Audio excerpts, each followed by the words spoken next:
আজকে ছিল আমার কাকু আর কাকিমা মানে আমার ছোটকা আর কাকিমণির অ্যানিভার্সারি। সত্যি কথা বলতে কি, এখনকার দিনে যেখানে বিয়ের তুলনায় ডিভোর্সের পরিমাণ বেশি হয়েছে, সেখানে এখনও যারা নিজেদের বিপদে আপদে সুখে দুঃখে একসাথে এক ছাদের তলায় আছেন, তাদেরকে সত্যিই মন থেকে অনেকটা সম্মান জানাই এবং অনেকটা ভালোবাসা সেই সব প্রত্যেকটা মানুষের জন্য যারা এখনও একসাথে আছেন। সেরকমই একটা অন্যতম মানুষ বলতে পারেন আমার কাকু কাকিমা, মানে আমার ছোটকার কাকিমা। এটা ছিল ওদের 19তম বিবাহবার্ষিকী। আমাদের জীবনে যা যা বিশেষ বিশেষ মুহূর্ত আসে বা বিশেষ বিশেষ দিন আসে, তাদের মধ্যে বিবাহবার্ষিকী হলো একটা অন্যতম সেরা এবং স্পেশাল মুহূর্ত যারা বিবাহিত কাপল তাদের জন্য।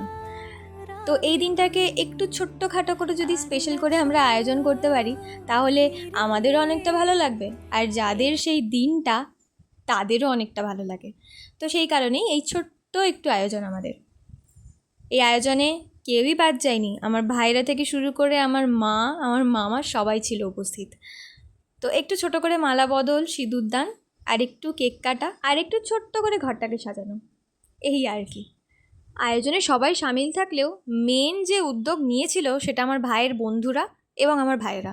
ওরা না থাকলে এত সুন্দর করে আয়োজন করাটাই হয়তো হতো। আর এখানে সবার মুখের হাসি দেখে আশা করি আপনারা বুঝতেই পারছেন যে সবাই কতটা খুশি এবং যাদের অ্যানিভার্সারি তারা কতটা খুশি। তো আবারও জানাই হ্যাপি অ্যানিভার্সারি কাকিমণি আর ছোটকা।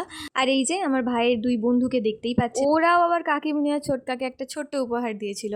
আনফর্চুনেটলি এই মজার মাঝে সেই ভিডিওটাই করা হয়। হ্যাঁ, ভিডিওটাকে শেষ অবধি দেখবেন কিন্তু, আর আমার ছোটকার কাকিমণিকে আশীর্বাদ করবেন ওরা যেন সারা জীবন এভাবেই একে অপরের পাশে থাকতে পারে।